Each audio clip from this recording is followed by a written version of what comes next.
Welcome back to Just Chattin', and this is our Thursday evening series that we're doing just for the fun of it. We're just taking topics, you choose the topic, I do the research, and then we talk about it. And we have had a tremendous amount of fun with Harry and Meghan lately because they are indeed the gift that keeps on giving. They are just very busy little publicity hounds, aren't they? And one of the frequent comments that I receive about Harry and Meghan is that Meghan is a narcissist. And that's a word we kind of throw around very casually without a clear understanding of what it means. So, you can say someone's a narcissist because they seem rather fond of themselves, or you can say someone is a narcissist because there's good reason to believe they suffer from a psychiatric condition called narcissistic personality disorder. And we're going to take a look today at narcissistic personality disorder. And as we have done in the past, we've got a checklist. And we're going to see if we can just tick off these boxes with Meghan's behavior. And I think we're going to find out that, yeah, this isn't just something people are saying. This is actually very real. So, when we come back,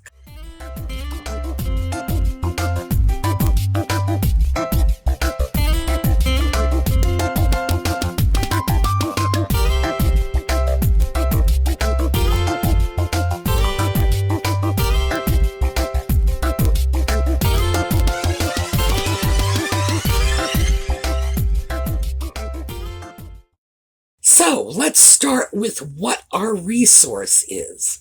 And the resource we are using is a book called the DSM-5. It's sort of the Bible of the psychiatric world, and it lists symptoms of, among other things, personality disorders. And narcissism, in a clinical sense, is narcissistic personality disorder. It is a maladaptive set of personality traits. So we are using, DSM, I should tell you, it's the Diagnostic and Statistical Manual of Mental Disorders. We're using the unrevised 5th edition. It has been revised. The reason we're doing this is twofold. One, the revised edition lumped a lot of related personality disorders in together and made it harder to really isolate one disorder from another. And two, the unrevised edition is very comprehensible to people who don't have a particular background in psychiatry or psychology. So, and I should also say, when I say it's the unrevised version, this is not something out of the dark ages. There's nothing in here about, and then the barber surgeon shall gathereth forth the leeches. No, nothing like that.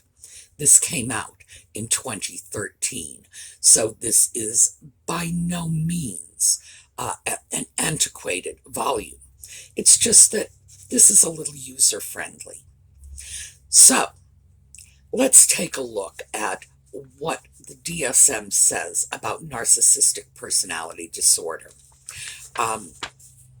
A pervasive pattern of grandiosity in fantasy or behaviors, a need for admiration, and the lack of empathy, beginning by early adulthood and present in a variety of contexts, as indicated by 5 or more of the following.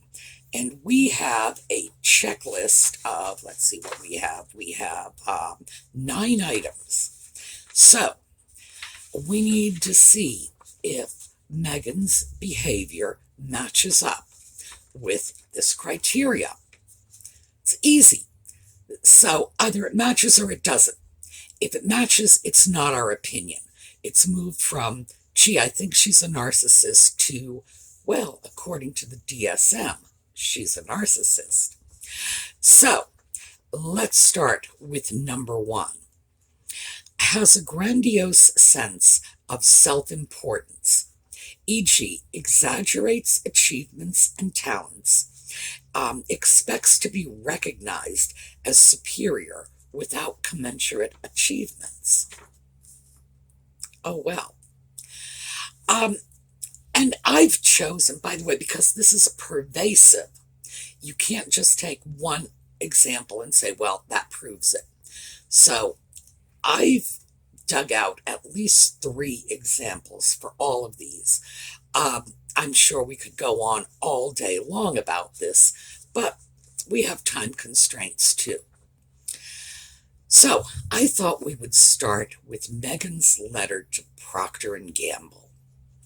Apparently, when Meghan was still a little teeny tiny nutmeg of about 11 or 12, she had a class project, so this wasn't even her idea, where they evaluated commercials for sexist content, and she found a Procter & Gamble commercial that she thought was sexist, and she wrote Procter & Gamble a letter.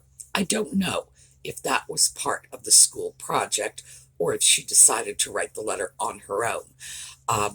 But certainly the way she tells the story, she leaves out the group she was working with in class, and all of her classmates, her teacher, none of them get credit. She did this. So she writes Procter & Gamble a letter and says, I think your commercials are sexist. And then Procter & Gamble changed their advertising campaign. So she has taken credit for making Procter & Gamble aware of their sexist commercials and, of course, the change in their advertising campaign. Well, as anyone who has ever watched commercials knows, advertising campaigns change all the time. They want to put fresh content in front of the viewing public constantly. And certainly, a change isn't necessarily provoked by a letter from a child. I can give you an example of this. Back in the 60s, the boy next door to me, actually it was like 70, I think, it was 1970, was killed in Vietnam. And I began writing letters to the White House. It was a weekly letter. It was usually a postcard. And it was just, Dear President Nixon, 63 American boys lost their lives in Vietnam this week. I hope you sleep well tonight, cordially. And of course, I signed my name to it like an idiot. And I even had a return address. Well, eventually we pulled out of Vietnam. Now, you've got to know my letters had nothing whatsoever to do with that. Nothing. The only thing that ever came from my letters is when Nixon was planning a trip to Rhode Island. The Secret Service banged on my door, and my mother was humiliated and would not talk to me for a month. She would go to my brother and say, I'm doing laundry this afternoon, and why don't you just tell your sister to bring her wash down, assuming it wouldn't offend her commie pinko sensibilities. Oh, and tell her my church group is praying for her. And that was my life for like a month after that. It was dispiriting, to say the least. But of course, my letters had nothing to do with national political strategies, any more than her letter had anything to do with a change in Procter & Gamble's ad campaign. But that's not the way she tells it. She is literally taking credit for this. And I just, wow, how out of touch do you have to be? And I understand that a small child might think that, oh, I wrote a letter, they changed the ad campaign, but she's still talking about this and she's not a small child anymore. So I would have to say, yeah, a certain grandiosity in that. In 2020, she delivered an unsolicited commencement address to her former high school. No one asked her to do it. Yes, these things are done by invitation, but apparently she thought that whatever words of wisdom she had to impart were so important, she would just do it. I would have to say that is serious grandiosity. That is the sort of thing very few people would have the chutzpah to just do. She did it. Bizarre commencement address, in my personal opinion, but nevertheless, yeah, that she certainly has a very high-flown opinion of herself. And also in 2020, she, along with her Harry person, went to a podcast that dealt with mental health issues with teenagers and said, we want to be on your podcast. We want to counsel mental health issues with teenagers.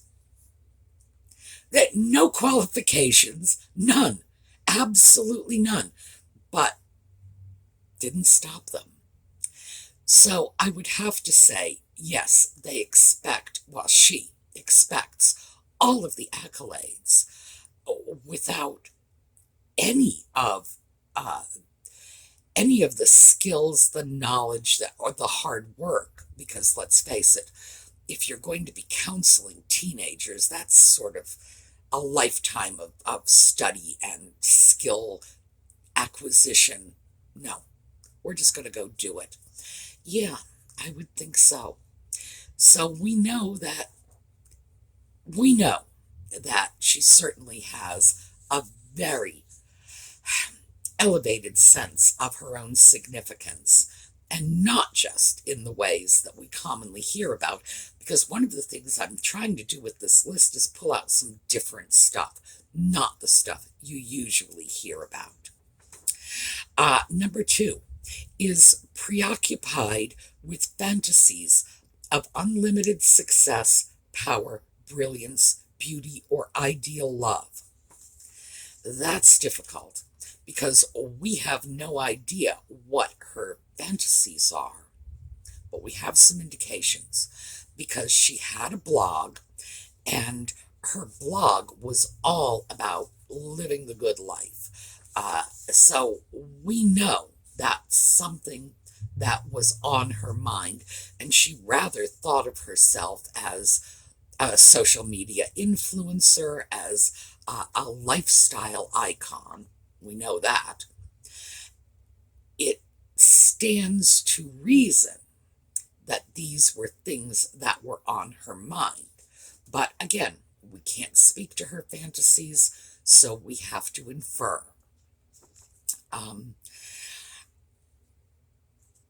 Photos. Let me show you a few photos that I dug out.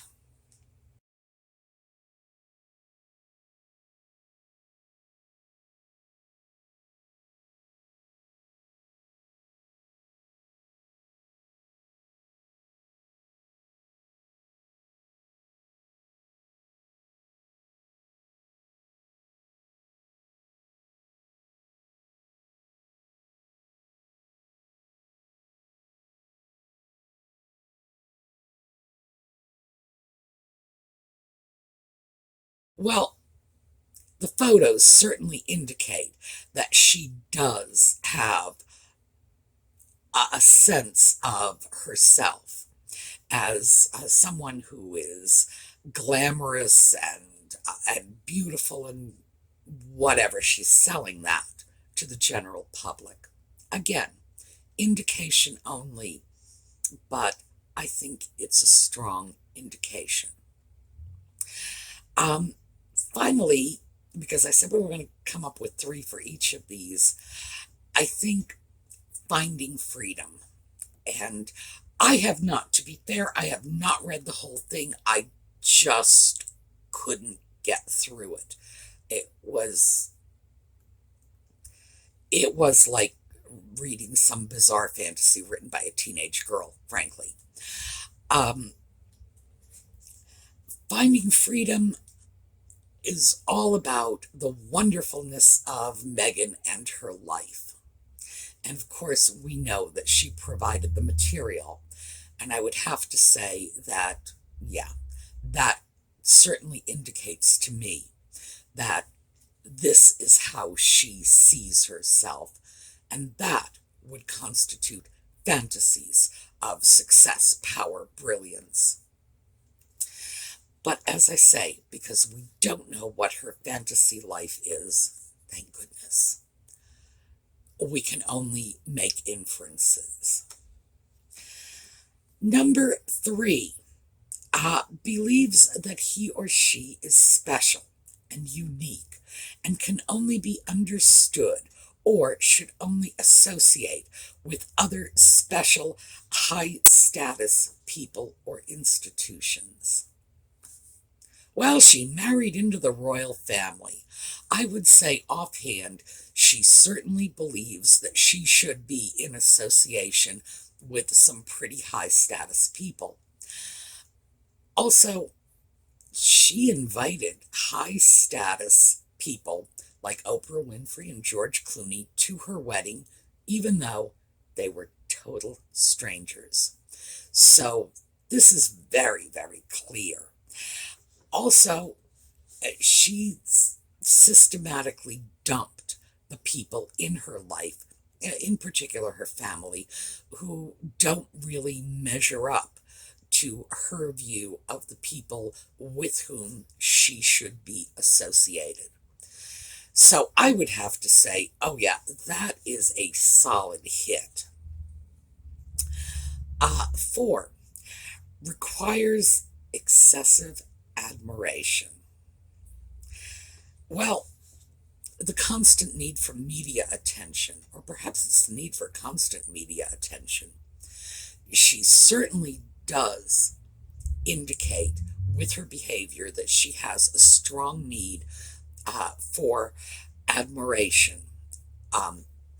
When she felt the British press were, well, as she said, spreading lies about her, no, they were saying unflattering things, but if they were in fact lying, she surely would have sued them, because she doesn't hesitate to sue for anything else. So, when she was not being flattered by the British media, apparently, according to her, this is not even somebody else's version of events, she went to the royal family and told them that she wanted them to stop the media from saying bad things about her. So I would say, yeah, obviously, when it's admiring articles, she's fine with it. When it's not, oh well, we've got to silence the press.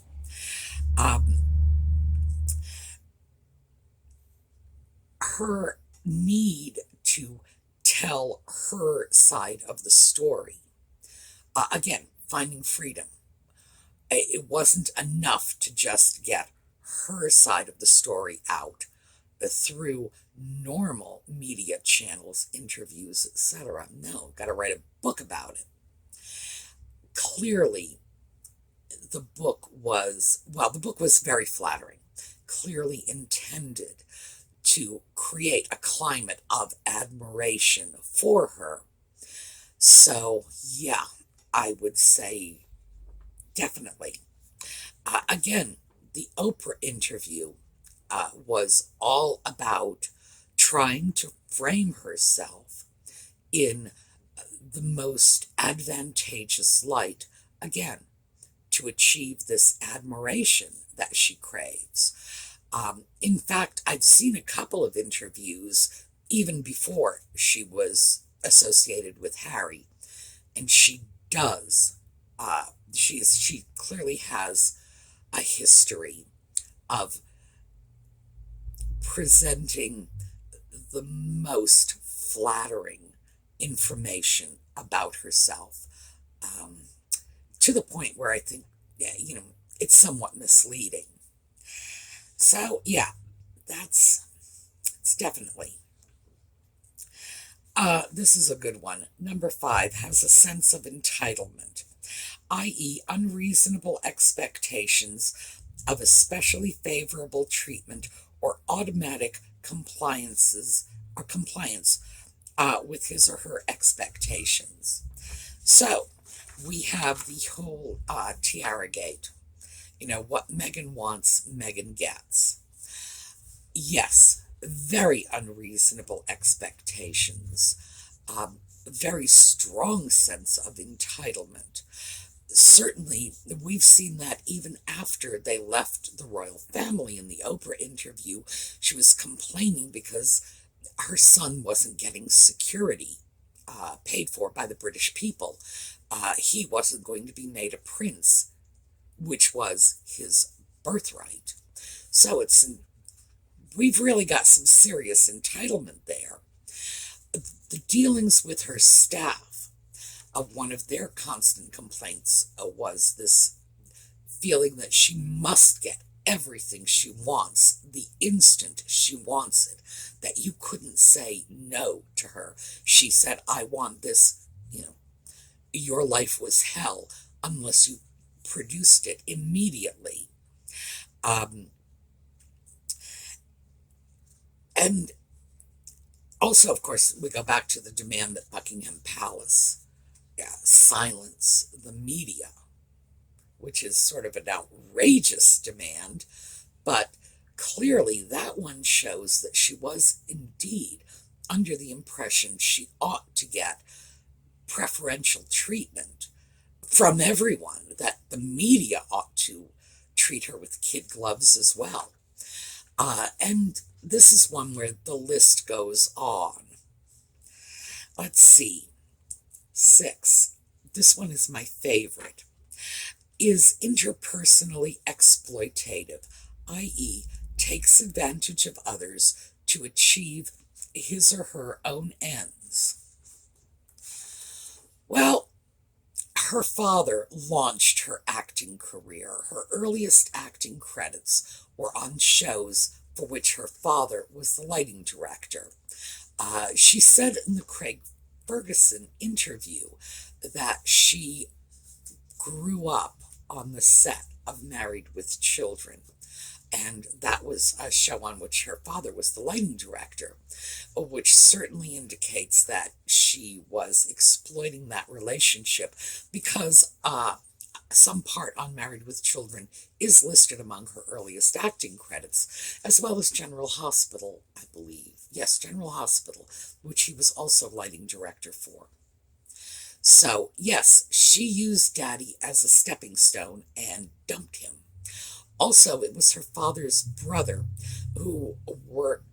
he was the one who got her the internship at the U.S. Embassy in Argentina, which is something else that she loves to brag about, that she worked at the U.S. Embassy in Argentina. I think it was an internship and not actually a job, but set up by Daddy's brother. Again, someone that was used and discarded. Her ex-husband, Trevor, helped her career. She was in movies that he produced. And her ex-boyfriend, Corey Vitiello, he was her entree into the society of Toronto, to the movers and shakers, the political people, the socially important set. And of course, he's long gone. So yes, she definitely has exploitative relationships. She uses people for what she can get, even people who, like family, are very close to her or were very close to her at one time. Once she's done with them, goodbye. So I would say, yeah, that one is a given. 7, lacks empathy, is unwilling to recognize or identify with the feelings and needs of others. So she and Harry are touring Africa, and they are in villages with impoverished people. I mean, seriously impoverished people. And all Meghan cares about is nobody asked her how she was. Hello. I And really, it's like you want to just knock on her head and say, is anybody home in there? How can you react like that when you are in places that are war-torn, have disease, poverty, hunger? No one asked her how she was doing. My goodness. Zero feeling for the people around her. None. It was all about her. The mental health, this was, Teenager Therapy podcast, the one they sort of invited themselves to. She and Harry sat there with 4 teenagers. I actually saw this podcast talking about their own mental health issues. It's like, they're supposed to be there talking out to these kids about their problems. No. Meghan tells them that she's the most trolled person in the world, that she has all these problems. Good Lord. It's not even a lack of feeling for these people. It's a lack of acknowledgement that these people have feelings, that they might even be entitled to it. No, it's all about her. So, good heavens. Like I say, it's hard for me to keep a straight face when I talk about this woman, because you really do want to just knock, is anybody really home? And of course, then we have the whole incident with Princess Charlotte and the shoes. That was the Kate made me cry. And in fact, Kate was crying because Meghan was insisting that Kate's little 3-year-old daughter wear shoes with no stockings, which the child wasn't used to, and they were new shoes, and they hurt her feet, and she cried. And Meghan didn't care, because she wanted a certain look for her wedding, and whether or not she was getting that look at the cost of a 3-year-old crying because her feet hurt, didn't matter. That one just seems to me to be excessively brutal. I guess if you want to go after adults, well, adults can take care of themselves, but it's hard for me to imagine what kind of person could be that cruel to a small child. Number 8 is often envious of others or believes that others are envious of him or her. Now, this may not be envy. This could simply be one-upmanship. But I decided to take Princess Eugenie on this one, because Meghan wanted the tiara that was promised to Eugenie for her wedding that same year. She took Eugenie's wedding venue. That was the one Eugenie had already chosen. She wanted it. Oh, and then complained bitterly about it. And then, of course, decides that she's going to upstage Eugenie by declaring her pregnancy at Eugenie's wedding. So, I'm wondering, is this envy? Perhaps. I don't know. I think with this one, I may be trying to fit circumstances into, the square peg, round hole sort of thing. I'm not sure Meghan really has very much envy. I think, in all likelihood, she thinks she's the top of the food chain, and why would she envy someone else? Not really sure about that. But I did want to throw that one out. I think if there was envy, it was probably envy of Princess Diana. That at some point in Meghan's early life, she decided that Diana had the life she wanted. And I think that may have been it. But again, it's very hard to look into a person's heart when you don't know them, or if they don't have one, and say, this is motivated by envy. So when we get into areas that personal, it's a lot of conjecture. I will say that her behavior toward Eugenie suggested that there's some sort of rivalry there. Is it envy? Is it jealousy? Is it one-upmanship? I don't know. I do know that, and this may be completely unrelated, that the way Meghan cracked Harry's social circle was by cracking Eugenie's first, and then making friends with people who would eventually get her to Harry. So, I don't know. It could just be that Meghan doesn't know how to behave toward people whose usefulness is finished and they're still in her life. Because usually when she's through with people, she just ghosts them. And perhaps she was simply through with Eugenie and couldn't ghost her and didn't know what to do. I don't know. So I'm reluctant to call that envy. If you have better examples, you let me know in the comments. Finally, number 9 shows arrogant, haughty behaviors or attitudes. Well, the staff bullying, and that's a story that is still unfolding. It's still coming out. Certainly, she did behave in a very haughty, very arrogant way to the staff.